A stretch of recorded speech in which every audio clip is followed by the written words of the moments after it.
नमस्कार विद्यार्थी मित्रांनो, स्वागत आहे माझ्या नोकरी कट्टा या चॅनलवरती। भूमी अभिलेख विभाग भरती 2025 ची नवीन भरती निघालेली आहे। ऑफिशियल नोटिफिकेशन आलं असून फॉर्म भरायला सुरुवात झाली आहे। आपण संपूर्ण सविस्तर माहिती पाहणार आहोत। फॉर्म कसा भरायचा, अर्ज कधीपासून भरायचा, लास्ट डेट काय आहे, एज्युकेशन क्वालिफिकेशन काय लागणार आहे, पगार किती असणार आहे, फॉर्म कुठे भरायचा, अशा प्रकारची संपूर्ण माहिती आपण या व्हिडिओमध्ये पाहणार आहोत।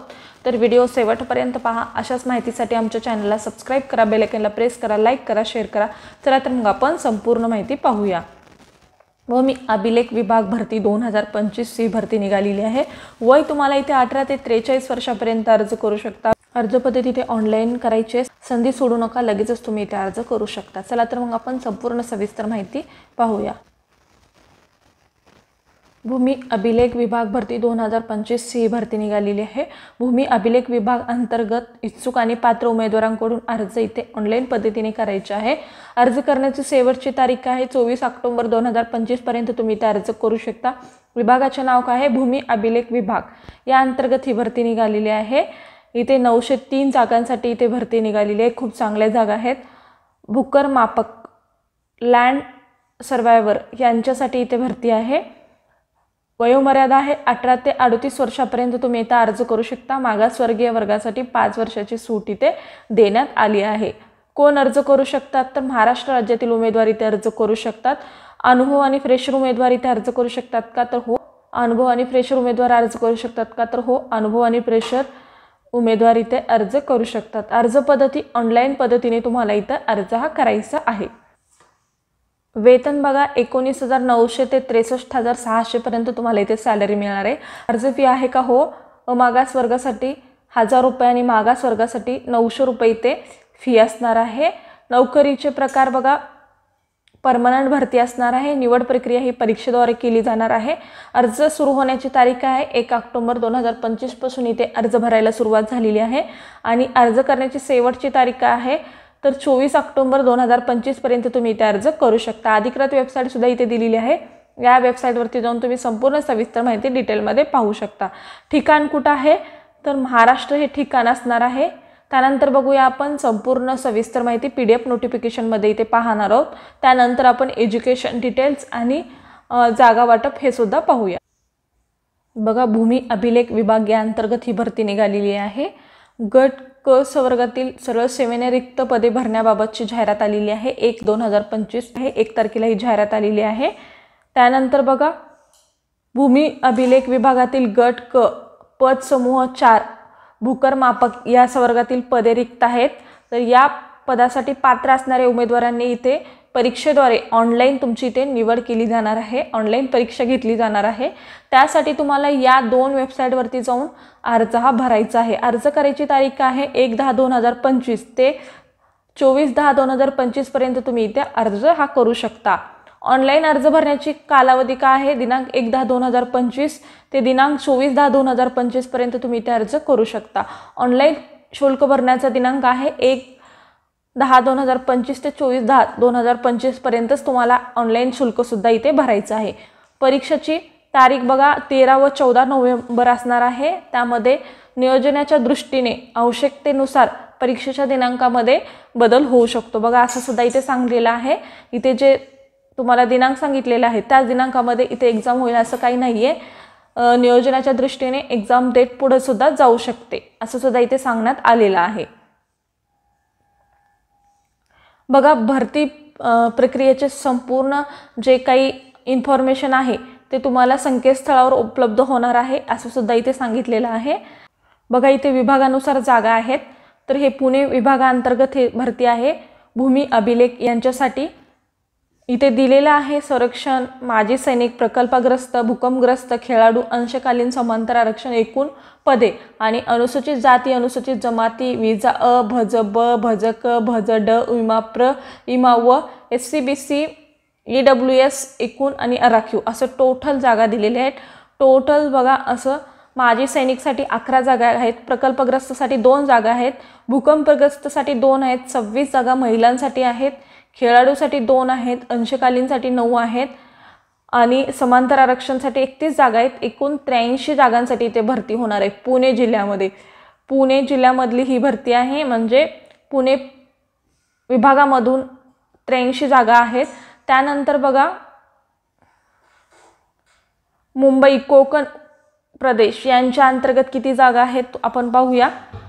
माजी सैनिकसाठी 40 जागा आहेत, प्रकल्पग्रस्तसाठी 8 आहेत, भूकंपग्रस्तसाठी 6 जागा आहेत, महिलांसाठी 79 जागा आहेत, खेळाडूसाठी 11 जागा आहेत, अंशकालीनसाठी 28 जागा आहेत, समांतर आरक्षणासाठी 84 जागा आहेत, टोटल 259 इथे जागा असणार आहेत। त्यानंतर बघा नाशिक प्रदेश यांच्यासाठी बघा नाशिक विभागामध्ये किती जागा आहेत बघा। माजी सैनिकसाठी 19 जागा आहेत, प्रकल्पग्रस्तसाठी 6 जागा आहेत, भूकंपग्रस्तसाठी 2 जागा आहेत, महिलांसाठी 37 जागा आहेत, खेळाडूसाठी 6 जागा आहेत, अंशकालीनसाठी 12 जागा आहेत, समांतर आरक्षण 42 जागा आहेत, एकूण 124 जागांसाठी ते भरती होणार आहे। त्यानंतर नेक्स्ट विभाग आहे संभाजीनगर, छत्रपती संभाजीनगर यांच्या बघा छत्रपती संभाजीनगरमध्ये किती जागा आहेत आपण पाहूया। माजी सैनिकसाठी 31 आहेत, प्रकल्पग्रस्तसाठी 10 आहेत, भूकंपग्रस्तसाठी 4 आहेत। त्यानंतर बघा महिलांसाठी 63 जागा आहेत, खेळाडूंसाठी 10 जागा आहेत, अंशकालीनसाठी 21 जागा आहेत, समांतर आरक्षणासाठी 71 जागा आहेत, असे टोटल 210 जागांसाठी छत्रपती संभाजीनगरमध्ये जागा असणार आहेत। नेक्स्ट बघा अमरावती विभागासाठी किती जागा आहेत ते सुद्धा इथे पाहूया आपण। माजी सैनिकसाठी 17 जागा आहेत, टोटल सगळ्या कास्टमधून या जागा आहेत, टोटल सांगते मी फक्त। प्रकल्पग्रस्त ते तुमच्या कॅटेगरीनुसार किती जागा आहेत ते तुम्ही पाहू शकता। माजी सैनिकसाठी 17 जागा आहेत, प्रकल्पग्रस्तसाठी 5 जागा आहेत, भूकंपग्रस्तसाठी 1 जागा आहे, महिलांसाठी 38 जागा आहेत, खेळाडूंसाठी 6 जागा आहेत, अंशकालीनसाठी 12 जागा आहेत, समांतर आरक्षणासाठी 37 जागा आहेत आणि एकूण 117 जागा इथे असणार आहेत। त्यानंतर नागपूर विभागांतर्गत बघा माजी सैनिकसाठी 17, प्रकल्पग्रस्तसाठी 5, भूकंपग्रस्तसाठी 2, महिलांसाठी 32, खेळाडूंसाठी 5, अंशकालीनसाठी 12, समांतर आरक्षण 37 आणि एकूण 110 इथे जागा आहेत। त्यानंतर बघा वयोमर्यादा इथे दिलेली आहे आणि तुमचं एज्युकेशन सुद्धा इथे सांगितलेलं आहे। उमेदवार अर्ज सादर करावयाच्या अंतिम दिनांका बघा उमेदवार अर्ज सादर करावयाच्या अंतिम दिनांकापर्यंत जे वय आहे ते ग्राह्य धरलं जाणार आहे। गट क भूकर मापक यांना काय गरजेचं आहे बघा, मान्यताप्राप्त अभियांत्रिकी महाविद्यालयातील किंवा मान्यताप्राप्त संस्थेकडील स्थापत्य अभियांत्रिका पदवी, डिप्लोमा इन सिव्हिल इंजिनियर किंवा माध्यमिक शालांत परीक्षा उत्तीर्ण केल्यानंतर औद्योगिक प्रशिक्षण संस्थेचे 2 वर्षाचे संरक्षक व्यवसायाचे प्रमाणपत्र। बघा तुम्हाला इथे डिप्लोमा इन सिव्हिल इंजिनिअरिंग असणं गरजेचं आहे किंवा मग इंजिनिअरिंग असाल तर तुम्ही इथे अर्ज करू शकता किंवा 2 वर्षाचे जे औद्योगिक प्रशिक्षण आहे त्या संस्थेमधून 2 वर्षाचा जर तुमचा 2 वर्षाचा जर कोर्स झाला असेल तरी तुम्ही इथे अर्ज करू शकता। त्यानंतर तुम्हाला इथे मराठी टंकलेखन 30 आणि इंग्रजी टंकलेखन 40 हे सुद्धा येणे गरजेचं आहे किंवा मग इथं किंवा संगणक टंकलेखन प्रमाणपत्र असेल तरी चालेल। त्यामध्ये असं सांगितलेलं आहे उपरोक्त 2 मध्ये नमूद केलेल्या टंकलेखन विषयाची अर्हता पूर्ण करत नसलेल्या व्यक्ती सदर पदासाठी अर्ज करण्यास पात्र ठरेल, परंतु अशा व्यक्तीने सदर अर्हता नियुक्तीच्या दिनांकापासून 2 वर्षाच्या आत प्राप्त करणे आवश्यक राहील। बघा तुमच्याकडे जर टंकलेखनचं सर्टिफिकेट नसेल तरी चालेल, पण जेव्हा तुम्ही पात्र झालात त्याच्यानंतर 2 वर्षाच्या आत तुमच्याकडे सर्टिफिकेट येणं गरजेचं आहे असं सुद्धा इथे सांगितलेलं आहे। आणि तुम्हाला बघा वय काय लागणार आहे, 18 ते 38 वर्षापर्यंत तुम्ही इथे अर्ज करू शकता। बघा इथे किमान वयोमर्यादा सुद्धा इथे दिलेली आहे, तुम्ही कुठल्या आरक्षणामध्ये बसता त्यानुसार तुम्ही इथे बघू शकता। खेळाडू आहेत, अंशकालीन आहेत, दिव्यांग आहेत, माजी सैनिक आहेत, त्यांना काय एज्युकेशन आहे ते सुद्धा बघू शकता। बघा परीक्षेचे स्वरूप कसे असणार आहे बघा, विषय, एकूण प्रश्न, कमाल गुण, परीक्षेचा माध्यम आणि कालावधी असं दिलेलं आहे।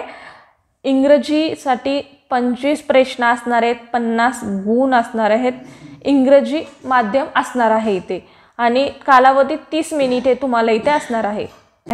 मराठी 25 क्वेश्चन 50 गुण, मराठी माध्यम हे मराठीच असणार आहे, 30 मिनिट तुम्हाला इथे टाइम मिळणार आहे।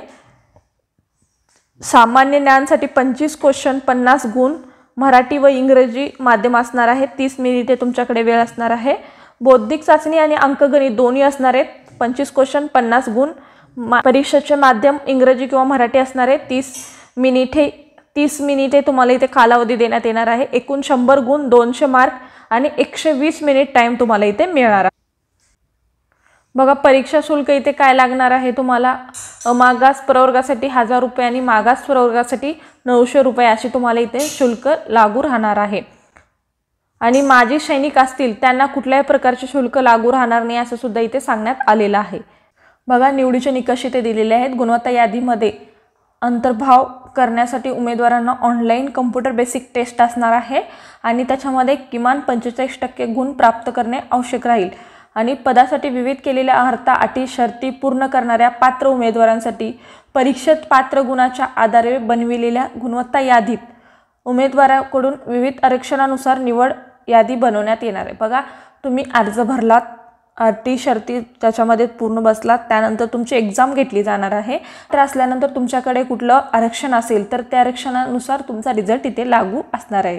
म्हणजे तुम्ही NTB आहेत, माजी सैनिक आहेत, समांतर आरक्षण कुठल्या कॅटेगरीतून येत आहेत त्यानुसार तुमची इथे लिस्ट लागली जाणार आहे असं सुद्धा इथे सांगण्यात आलेलं आहे। एका परीक्षेत 2 विद्यार्थ्यांना सेम गुण जर मिळाले तर त्यांना कशा पद्धतीने प्राधान्य दिले जाणार आहे इथे सांगण्यात आलेलं आहे। आत्महत्याग्रस्त शेतकऱ्यांच्या पाल्याला प्रथम प्राधान्य देण्यात येणार आहे। दोन्ही विद्यार्थी आत्महत्याग्रस्त शेतकऱ्यांचे जर मुले असतील तर त्याच्यामधील जे विद्यार्थी आहे तो वरिष्ठ असेल त्याला इथे प्राधान्य दिलं जाणार आहे। त्यानंतर जरी दोन्हीही आरक्षण लागू असतील तर त्याच्यामध्ये जे पदव्युत्तर पदवी किंवा ज्यांचं एज्युकेशन जास्त आहे त्यांना प्राधान्य दिलं जाणार आहे। 1, 2, 3 नियमातही बसत असेल तर त्यामध्ये त्यांना कसं निवडलं जाणार आहे तर किमान शैक्षणिक अर्हतामध्ये जर गुण जास्त ज्यांचे आहेत त्यांना इथे निवड केली जाणार आहे। अशा पद्धतीने इथे निवड केली जाणार आहे।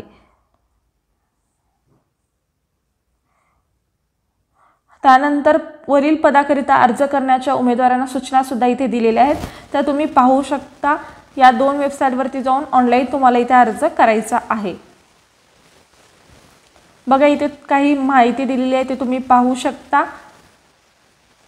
सर्वसाधारण अटी सुद्धा इथे दिलेल्या आहेत। त्यानंतर आर्थिकदृष्ट्या दुर्बल असणाऱ्या, सामाजिक शैक्षणिक दृष्ट्या आरक्षण, दिव्यांग आरक्षण हे सुद्धा इथे दिलेलं आहे, ते पण तुम्ही पाहू शकता। अनाथ, माजी सैनिक, भूकंपग्रस्त आरक्षण हे सगळे आरक्षणासाठी काय नियम आहेत ते तुम्ही वाचून पहा। त्यानंतर बघा इथे सांगण्यात आलेलं आहे कारणास्तव जर एक्झाम पुढे गेली तर तुम्हाला या संकेतस्थळावरती जो काही लेखी स्वरूपाचा पत्रव्यवहार केला जाणार आहे तो या वेबसाईटवरती प्रसिद्ध केला जाणार आहे, तर ती वेबसाईट तुम्ही सारखं पाहणं गरजेचं आहे।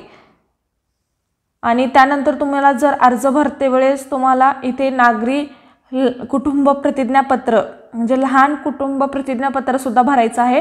तो इथं फॉर्म दिलेला हा तुम्ही डाउनलोड करून प्रिंट काढून मग त्यामध्ये माहिती भरून अपलोड करू शकता। जे ऑनलाईन अर्ज करायचा आहे त्यामध्ये तुम्हाला इथे अपलोड करायचं आहे। ऑनलाईन अर्ज सादर करण्याबद्दलची सुद्धा इथे माहिती दिलेली आहे, ते सुद्धा तुम्ही काळजीपूर्वक वाचून घ्या, त्यानंतर तुम्ही इथे अर्ज हा करू शकता। आणि जो बघा हा तुम्हाला डिक्लेरेशन इथे फॉर्म दिलेला आहे, हा तुम्ही एका व्हाईट पेपरवरती ब्लॅक पेनने लिहायचा आहे आणि त्याच्यामध्ये तो सुद्धा म्हणजे अर्जामध्ये अपलोड करायचा आहे। हा सुद्धा फॉर्म अपलोड करणं गरजेचं आहे। असं सगळ्या माहिती इथे दिलेली आहे, कशा पद्धतीने तुम्ही फॉर्म भरायचा आहे, कशा पद्धतीची फोटो अपलोड करायची, स्वाक्षरी कशा पद्धतीची अपलोड करायची, कागदपत्रे कसं स्कॅन करायचे, सगळी माहिती दिलेली आहे। तुम्ही संपूर्ण माहिती काळजीपूर्वक वाचून घ्या, त्यानंतर तुम्ही इथे फॉर्म भरू शकता। अशा पद्धतीची संपूर्ण सविस्तर माहिती होती। आजचा व्हिडिओ इथेच संपवतो। आजचा व्हिडिओ कसा वाटला कमेंटद्वारे कळवा। अशाच प्रकारचे नवनवीन व्हिडिओ पाहण्यासाठी आमच्या चॅनलला सबस्क्राईब करा, बेल आयकॉनला प्रेस करा, लाईक करा, शेअर करा। धन्यवाद।